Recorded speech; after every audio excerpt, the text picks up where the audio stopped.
이 세계는 참으로 아름답다. 해와 달, 넓은 우주의 별은 우리의 마음을 설레게 한다. 웅장한 산과 숲, 넓은 대양, 기나긴 강줄기들이 우리의 마음을 두드린다. 땅 위의 크고 작은 생물들, 공중에 나는 새들, 물속의 세계, 형형색색의 꽃들, 심지어 생명이 없는 돌과 우주의 별들도 저마다의 정교한 아름다움으로 우리를 즐겁게 한다. 우리가 눈을 들어 보는 곳마다 아름다운 것들과 기이한 지혜로 가득하다. 이 모든 것이 마치 누군가가 나를 향해 애틋한 사랑의 마음을 속삭이기 위해 다양한 글과 아름다운 그림으로 채운 연애 편지처럼 느껴진다. 오늘은 황금 비율이 무엇인지에 대하여 알아보겠습니다. 황금 비율은 모든 것을 아름답게 바꿔줍니다. 가장 작은 세포부터 광활한 우주를 도는 장엄한 별들까지 모두 황금 비율로 움직이고 있습니다. 또한 우리의 일상생활과 밀접하게 연결되어 있어 많은 분야에 널리 적용되고 있습니다. 아기처럼 아무것도 몰라도 가장 단순하게 갖다 붙이면 바로 안정된 질서와 완벽한 미로 재탄생하고, 가장 전문가일지라도 끊임없이 무한하게 생기는 질문에 대답을 포기할 수밖에 없도록 만드는 신비한 비율. 이 세상에서 제일 신비한 도구가 있다면 황금비일 거예요. 이 황금비는 단순한 숫자를 넘어서 두 객체가 이루어내는 관계의 비율입니다. 하나의 객체와 또 하나의 객체가 만났을 때 가장 어울리고 안정되며 아름다워지는 비율은 무엇일까에 대한 해답이지요. 사회의 규모가 커지고 관계가 복잡해질수록 각각의 객체들의 관계 비율이 중요하여집니다. 모든 우주를 구성하는 요소들이 완전한 질서와 완전한 아름다움을 유지하며 움직일 수 있는 것은 황금 비율로 각각의 관계가 이어질 때입니다. 황금비는 끝이 없이 이어지는 무한수입니다. 유한한 숫자에 무한수를 더하면 바로 무한한 수가 되는 것처럼 황금비는 모든 객체를 황금처럼 만드는 신비한 비율입니다. 보통 우리는 황금비를 파이라 부르며 길이의 비는 1대 1.617이고 황금 각도는 137.5도입니다. 그러면 이 비율이 많은 곳에서 적용되어 어떻게 객체들이 안정되고 완전한 아름다움의 조화를 만들어내는지 알아보겠습니다.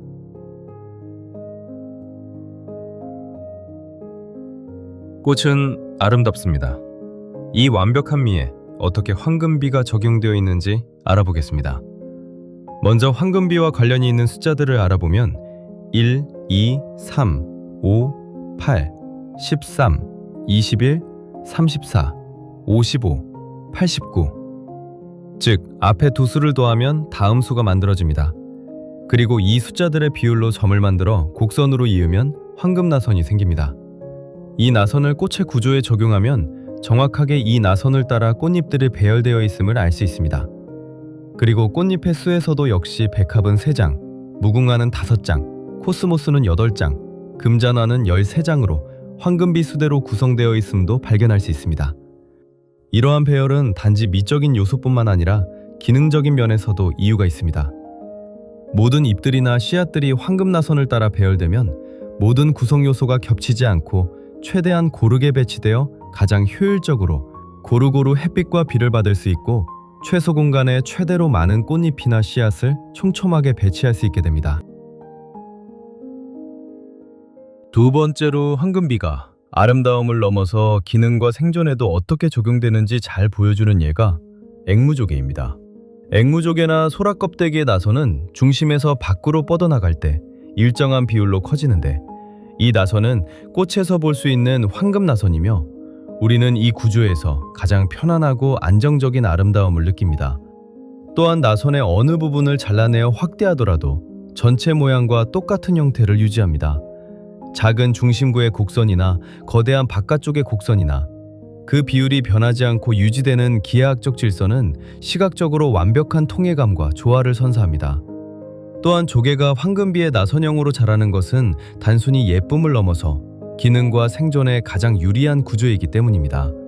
조개의 몸이 점점 커짐에 따라 조개는 몸에 알맞은 집의 크기를 얼마로 유지할 것인가를 항상 생각해야 합니다. 몸보다 크거나 작거나 혹은 일부분만 큰 집은 조개를 안전하게 보호할 수 없고, 전체적인 모양이 왜곡되어 균형이 깨지게 됩니다. 그러나 황금나선을 따라 자라면 껍데기의 입구가 넓어지는 비율과 길이가 늘어나는 비율이 일정하게 유지됩니다. 덕분에 조개는 몸이 크기에 맞추어 입구 쪽에 새로운 층을 덧대며 완벽한 면적의 껍데기를 만들기 때문에 적절한 크기를 쉽게 유지하고 조개의 내장기관부터 근육까지 부드러운 연체 조직을 제한된 공간 안에 가장 효율적으로 몸을 숨기며 살아갑니다. 또한 황금나선 구조는 외부의 충격이나 깊은 바다의 수압을 효과적으로 분산시킵니다.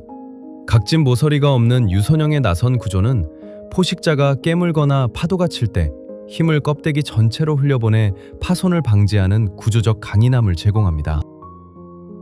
이번에는 가장 작은 세포의 유전자에 황금비가 어떻게 쓰이는지를 알아보겠습니다.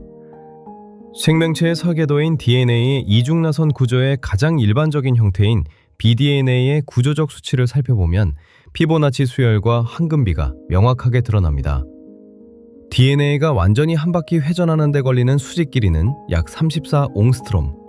여기서 옹스트롬은 10의 마이너스 10제 사이클 곱으로 매우 작은 길이 단위이고 이중나선의 지름은 약 20옹스트롬입니다. 이 비율이 황금비입니다. DNA 이중나선은 두 가닥이 꼬이면서 넓은 홈과 좁은 홈을 만듭니다. 넓은 홈의 길이는 약 21옹스트롬이며 좁은 홈은 약 13입니다. 13과 21은 피보나치 수열에서 연속된 숫자이며 황금비 1.618과 놀라울 정도로 정확하게 일치합니다. DNA 구조를 위에서 수직으로 내려다본 DNA의 이중나선 구조는 염기쌍들이 회전하며 360도를 채우는데 한 바퀴에 10개의 염기쌍이 들어가므로 전체적으로 정십각형 모양을 이룹니다. 정십각형은 기하학적으로 2개의 정오각형이고 정오각형은 대각선과 변의 비율이 정확히 1대 1.618이 되는 도형입니다. 황금비는 공간을 가장 낭비 없이 효율적으로 사용하고 구조적인 안정성을 최대화하는 비율입니다.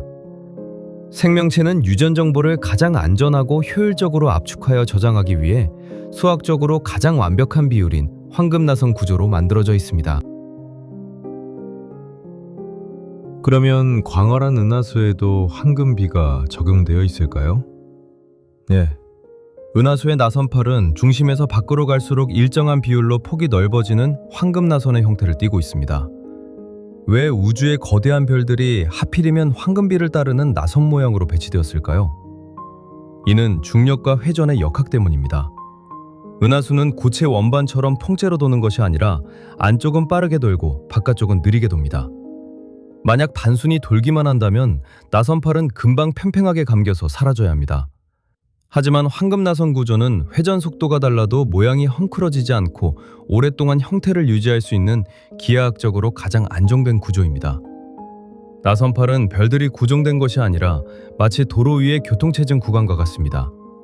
별들은 나선팔 구간을 지나가면서 밀도가 높아지고 밝게 빛나다가 다시 빠져나갑니다.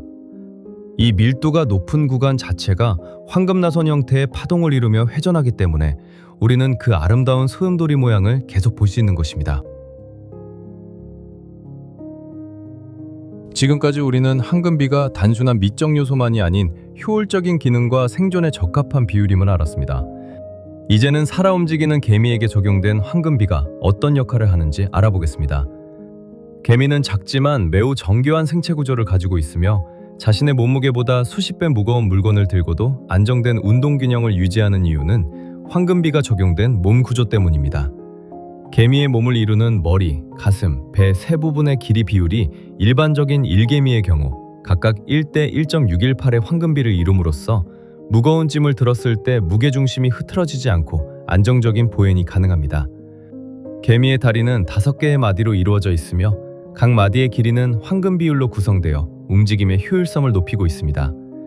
이 비율은 다리를 접었다 폈다 할 때 서로 간섭을 최소화하고 다리마디의 황금 비율은 보행 시 에너지 소모를 최소화하고 울퉁불퉁한 지형에서도 유연하게 대처할 수 있으며 지렛대 원리를 이용해 작은 힘으로도 큰 추진력을 얻을 수 있게 합니다.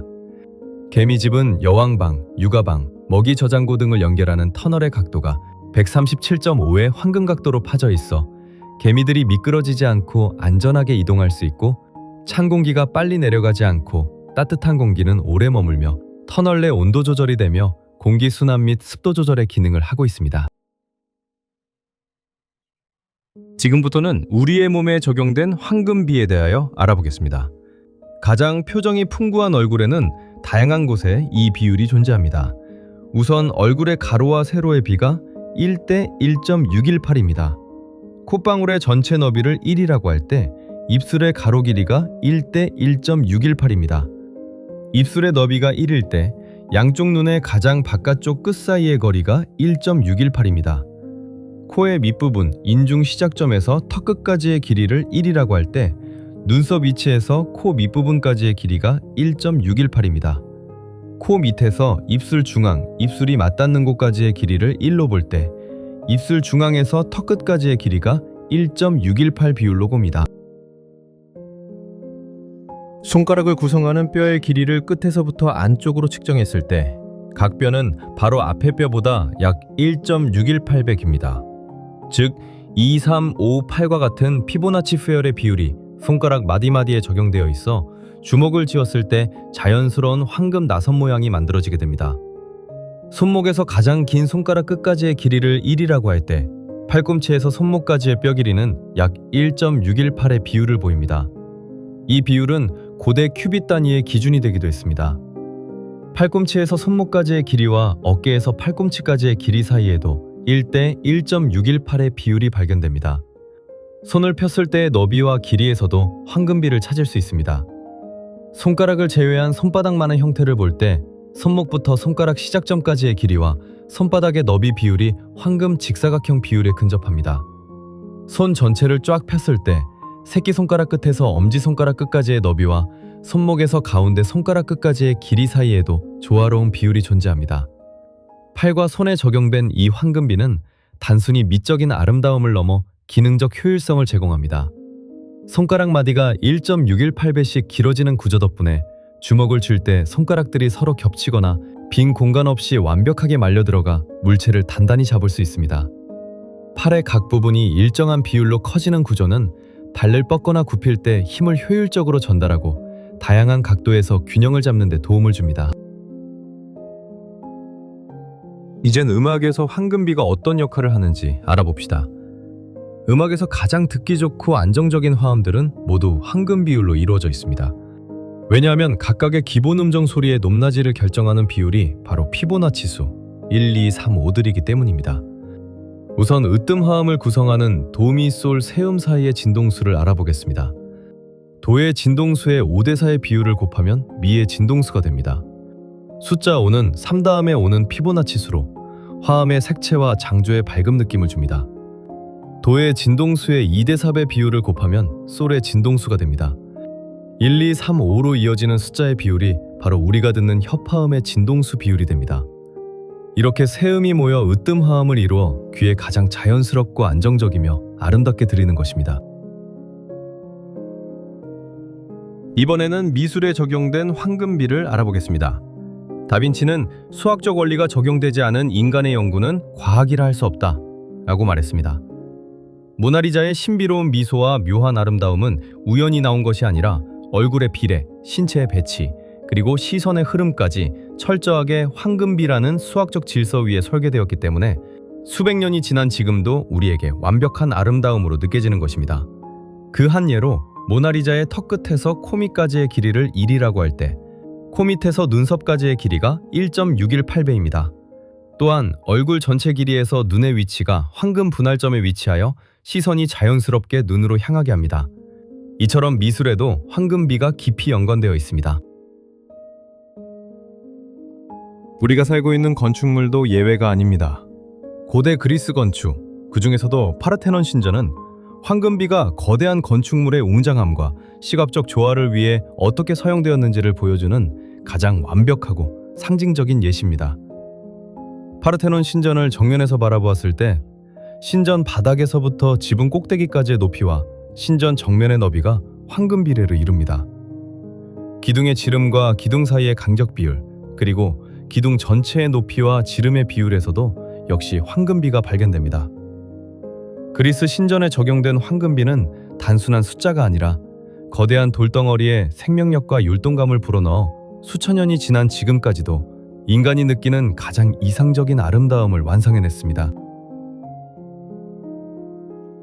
이제까지 여러 곳에서 황금비가 어떻게 적용되고 그 효용이 얼마나 다양하고 광범위한지를 보았는데, 마지막으로 우리 일상생활과 황금비가 얼마나 밀접하게 연결되어 있는지를 계단의 예에서 알아보겠습니다. 계단의 구조를 보면 발이 닿는 디디판과 높이인 첼판의 길이 비율이 황금비로 이루어져 있습니다. 디디판이 첼판보다 약 1.6배 긴 비율로 만들어지는 계단의 기울기를 계산해보면 인간 공학적으로 가장 편안한 각도인 31.7도가 나옵니다. 건축학적으로 계단이 가장 편안하고 안전하다고 여겨지는 각도는 30도에서 33도 사이입니다. 놀랍게도 황금비를 적용해 계산한 각도 31.7도는 이 최적의 편안함 구간의 정중앙에 위치합니다. 이 각도는 보기 좋고 밟기 편하며 사람이 가장 편안하게 오를 수 있는 각도입니다. 그리고 이 계단의 각도는 우리를 둘러싸고 있는 산들의 경사각과 같습니다. 흙이나 돌들이 흘러내리며 가장 안정되고 견고한 각도로 쌓이는 산의 기울기에도 황금비가 적용되는 것은 우리의 삶과 황금비는 아주 밀접하게 관련을 맺고 있음을 말해줍니다. 우리는 이제까지 우리의 삶을 아름답고 안정되며 편안하고 효율적으로 유지하게 하는 한 신비의 비율에 대하여 알아보았습니다.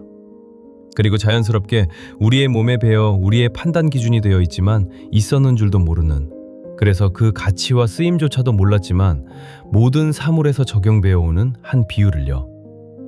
이 비율은 어떤 것이 최선인지 모를 때 우리의 선택의 기준이 되고 일의 실마리를 풀어나갈 최선의 해결 방법이 되어주고 일이 진행되어 나가는 옳은 방향과 효율적인 도구가 되어주며 일의 탄탄한 바탕이 되어 견고하게 설 수 있도록 하여주고 아름답고 세련된 마무리의 척도가 되는 다재다능하며 유능한 연장입니다. 그리고 이 비율을 적용한 결과는 나와 너의 관계를 편안하고 안정되며 아름답고 짜임새 있는 우리의 관계로 만듭니다. 서로 조화롭게 어울리며 서로를 더 아름답게 하고 서로와 잘 협력하여 서로의 가치와 효율성을 높이고 나와 너를 존중하며 전체적으로 완전한 연합을 이뤄냅니다. 이 황금비는 왜 이런 놀라운 힘이 있을까요? 우리는 어떤 일을 끝내고 대부분 마지막으로 자신의 서명을 남깁니다. 그래서 그 서명은 제2의 내 이름이고 내가 누구이며 무슨 일을 어떻게 했는지와 이 일에 대한 모든 책임이 나에게 있음을 말해줍니다. 또한 이 서명은 나의 인성과 지식, 지혜와 능력을 또한 나타냅니다. 그래서 우리는 누군가의 그 서명을 보고 아, 그 사람이구나 하며 인품과 재능, 그리고 업적을 떠올립니다. 만약 이 황금비가 누군가의 서명이라면 이처럼 나를 아름답게 하고 안정되며 편하게 하고 나의 능력을 초대한 발휘할 수 있게 나의 쓰임을 완전하게 만들고 이웃과의 관계를 통하여 나의 지속적인 유지와 성장이 이루어지도록 끊임없이 깨달음을 주는 누군가가 있는 것이고 그 사람은 분명히 황금비 같은 놀라운 사람이겠죠. 그리고 그 사람의 손이 닿는 모든 일마다 그의 서명인 황금비의 비율을 새겨놓았다면 이 비율이 이토록 놀라운 일을 하는 것이 아니라 그 사람이 놀라운 것이겠죠. 그리고 그것은 우리를 위하여 그 누군가를 닮아갈 수 있는 도구일 뿐이죠. 땅을 비추고 모든 천연계를 아름답게 하는 태양, 신비하고 장엄한 달빛, 하늘의 장관들, 밤하늘에 찬란히 빛나는 별들, 대지를 소생시키고 식물을 번성케 하는 소낙비, 여러 가지 땅속의 풍부한 보물들, 무성한 나무들, 관목과 수목들, 물결치는 곡식과 푸른 하늘, 초록빛의 땅, 밤낮의 변화, 계절의 바뀜. 이 모든 것들은 인간에게 창조주이신 하나님의 사랑을 말해주고 있습니다. 그분은 하늘과 땅에 있는 모든 증거들을 통해 우리를 당신 자신과 연결시키십니다. 그리고 모든 것에서 발견되는 황금비는 바로 하나님의 놀라운 능력에 대한 증거입니다.